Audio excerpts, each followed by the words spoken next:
Stage पर आमंत्रित करना चाहूंगी मिस्टर अखिलेश आनंद जी को। मंच पर उपस्थित तमाम महानुभावों को मेरा नमस्कार। और सभागार में जो मैं देख पा रहा हूं, पत्रकारिता की नई पौध मुझे नजर आ रही है। आप लोगों को ढेर सारा प्यार और स्नेह। मेरा नाम अखिलेश आनंद है और मैं एबीपी न्यूज़ पर घंटी बजाओ शो करता हूं। रात 10 बजे हर रोज़ आप देखते होंगे।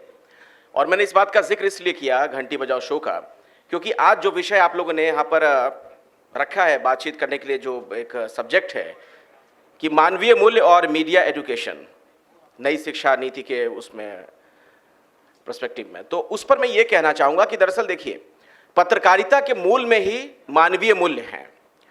अगर पत्रकारिता आप करना चाहते हैं, आने वाले दिनों में आप एक अच्छे पत्रकार बनना चाहते हैं, चाहे टीवी के बने, डिजिटल के, प्रिंट के, बहुत ज़रूरी है कि आपके अंदर एक मानवीय पहलू हो, आप बहुत ही संवेदनशील हो। क्योंकि ये जो संवेदना है, यही एक इंसान, मानव और जो मशीन है उसके बीच के फ़र्क को ख़त्म करती है। संवेदना बहुत ज़रूरी है। मैं एक उदाहरण देना चाहूँगा, छोटी सी बात मैं आपके सामने उदाहरण के ज़रिए कहना चाहूँगा। ये पुरानी बात हो गई, लगभग 10 साल गुजर गए मेरे ख्याल से, तब मैं जी न्यूज़ में था। एक स्टोरी मैंने की थी, ये रेवाड़ी की स्टोरी थी। धारूहेड़ा एक जगह है, वहाँ पर एक शख्स को जिंदा जला दिया गया था। हुआ यूं कि सर्दियों का मौसम था, देर रात की बात है। एक ढाबे पे जो खाना वाना परोसता है, वो शख्स वहाँ पर खाना देने के लिए गया। कुछ दबंग लोग थे, रसूखदार किस्म के लोग थे, बहुत पैसे वाले। तो वो एक मानसिक तौर पर पता नहीं किस स्थिति में थे। उन्होंने क्या किया कि खाना तो खाया उससे मंगवा कर उस शख्स से। उसके बाद उन्होंने वहाँ पर नीचे अलाव जिससे सेक रहे थे, वो जाड़े का वक्त था, उसके ऊपर उसे बांध दिया उन्होंने रस्सी के सहारे। और वो उन्माद में थे, उमंग में थे, दारू वगैरह पी रखी थी, शराब पी रखी थी। उन्हें पता नहीं चला कि वो शख्स कब झुलसते झुलसते उसकी हालत इतनी खराब हो गई कि वो मरना सन्न हो गया। और ये सब कुछ अपने उन्माद में, उमंग में वो कर रहे थे, खुशी के लिए कर रहे थे, पाशविक प्रवृत्ति कह सकते हैं आप। तो जो उसके रिश्तेदार थे, उठाकर तुरंत यहाँ पर सफदरजंग हॉस्पिटल में लेकर आए। रेवाड़ी बगल में है, सफदरजंग में आपको पता है कि बर्न वार्ड वहाँ का बहुत बड़ा है। मुझे ये रिपोर्ट, खबर कहीं से मिली, किसी सूत्र के हवाले से, कोई मेरा सोर्स था, उसने बताया कि ऐसी ऐसी घटना घटी है। आमतौर पर ऐसा होता है कि ऐसी घटनाओं को लोग बहुत गंभीरता से नहीं लेते हैं। हालांकि आप कह सकते हैं कि ये कोई अच्छी चीज़ नहीं है ये प्रवृत्ति, लेकिन ऐसा होता है। ना समाज लेता है, ना मीडिया वालों की भी खामी है। हम लोग भी कई बार इस तरह की चीज़ों को गंभीरता से नहीं ले पाते हैं, बहुत मामूली परिवेश से अगर कोई आया हो। लेकिन मुझे उस वक्त रिपोर्ट मिली, बहुत यंग था मैं, मुझे लगा कि मुझे ये स्टोरी कवर करनी है। मैं सफदरजंग हॉस्पिटल में आया, और एक हॉस्पिटल के अंदर आपको पता है कि हम रिकॉर्ड नहीं कर सकते हैं, जो कुछ एथिक्स हैं उसके मुताबिक। तो एक हिडन कैमरा था मेरे पास, मेरे और मेरे कैमरा पर्सन के पास।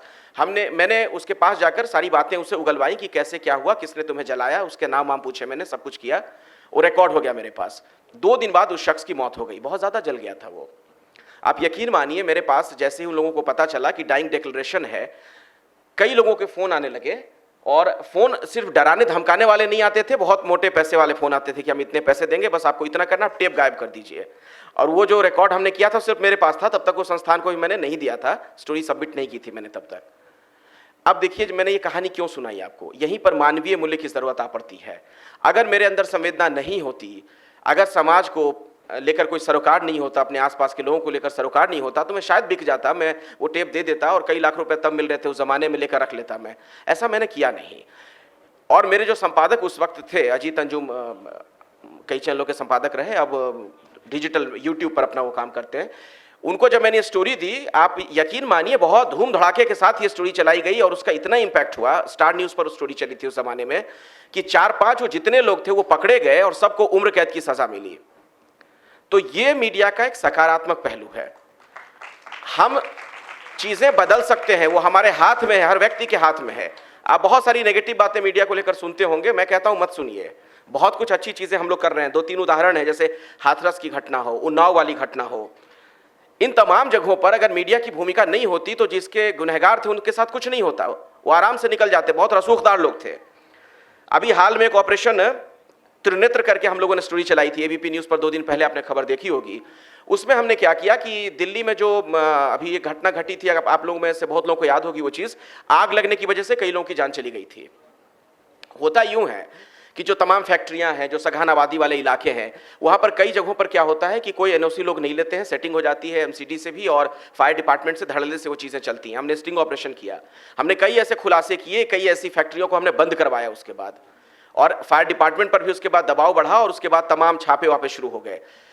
ये सारी चीज़ें तभी होंगी जब आप एक मानव की तरह, एक इंसान की तरह संवेदना के आधार पर रिपोर्ट्स करेंगे, स्टोरीज करेंगे।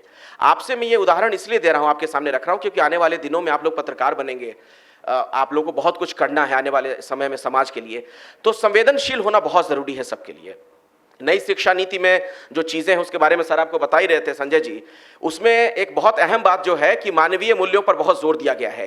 ये नई शिक्षा नीति की एक तरीके से आप कह लीजिए कि आत्मा है, और जब मैं उसको पढ़ रहा था बहुत डिटेल में तो मुझे भी वो चीज़ बड़ी अच्छी लगी। तो वो चीज़ तो वहाँ पर है, लेकिन जब आप इसे मीडिया से जोड़ेंगे कि मीडिया के लिए वो कैसे ज़रूरी है, मीडिया की शिक्षा में भी कैसे ज़रूरी है, और कल को जब आप पत्रकार बन जाएंगे तब भी कैसे ज़रूरी है, तो इसे इस तरीके से आपको व्यवहारिक तौर पर इम्प्लीमेंट करने की आवश्यकता है। ये 2-3 छोटी बातें थीं, और आपको मैं बस एक सलाह ये देना चाहूँगा कि सच्ची और सही पत्रकारिता आप करना चाहते हैं आने वाले समय में तो खूब पढ़िए, साहित्य पढ़िए, इतिहास पढ़िए, राजनीति शास्त्र पढ़िए। इन चीज़ों की जानकारी जब तक नहीं होगी आप एक अच्छे पत्रकार नहीं बन सकते हैं। यकीन मानिए, एंकर बनना हर किसी का ख्वाब होता है, लेकिन उसके लिए रास्ता बड़ा दुर्गम होता है, और एक अच्छे एंकर के तौर पर, रिपोर्टर के तौर पर अगर आप पहचान बनाना चाहते हैं तो समाज के बारे में बहुत सारी जानकारी जुटाइए, अपने आसपास के बारे में, अपने इतिहास के बारे में, भूगोल के बारे में, राजनीति शास्त्र के बारे में। और वो तभी होगा जब व्हाट्सएप यूनिवर्सिटी का ज्ञान आप ना लें और किताबों को पढ़ें। मुझे उम्मीद है कि आपके यहाँ बहुत अच्छी लाइब्रेरी होगी, पुस्तकालय होगा, वहाँ पर जाइए, समय बिताइए और फर्स्ट हैंड इन्फॉर्मेशन लीजिए। किसी की कही सुनी बातों पर यकीन मत करिए। यही 2-4 छोटी बातें हैं, और बाकी तो अभी जो और लोग हैं, गेस्ट हों, आपको आपके सामने बातें रखेंगे। आखिर में एक छोटी सी बात मैं कहना चाहूँगा। मेरे एक बड़े बहुत ही पसंदीदा कवि हैं भवानी प्रसाद मिश्र। भवानी प्रसाद मिश्र को कालजयी कवि के तौर पर भी कहा गया।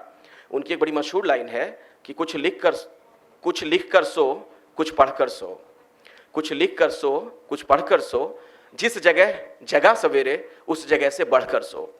यानी हमेशा आगे बढ़ते रहना है, जीवन में निरंतरता बहुत जरूरी है, और सकारात्मक होकर सोचिएगा, निराश मत होइए। मीडिया में बहुत नौकरी है। जो लोग भी आपको नेगेटिव होने के लिए कह देते हो, मुझे पता है, क्योंकि मैं जाता हूँ अक्सर इंस्टीट्यूट्स में, जो नए नए बच्चे मेरे पास आते हैं वो कहते हैं अरे सर नौकरी तो है नहीं, बिना जुगाड़ के कुछ होता नहीं है। सब होता है, मेरे आगे पीछे कोई नहीं है जो मीडिया में हो, लेकिन मैं एबीपी न्यूज़ में काम कर रहा हूँ, 18 साल हो गए मुझे इस इंडस्ट्री में, मैंने कई बड़े चैनलों में काम किया। तो आप लोगों के भी आगे पीछे कोई ना हो, कोई जुगाड़ ना हो, अगर आप में टैलेंट है, आज भी टैलेंटेड लोगों की बहुत ज़्यादा ज़रूरत है। हम लोग इंटरव्यूज़ में भी अब बैठते हैं, कई बार जब बच्चों से बातचीत होती है, वो चीज़ हमें मिल नहीं पाती है जिसकी हमें दरकार होती है, जो हम आप लोगों में ढूंढते हैं। खूब पढ़िए लिखिए, मेहनत करिए, बहुत आगे जाएंगे आप लोग। धन्यवाद।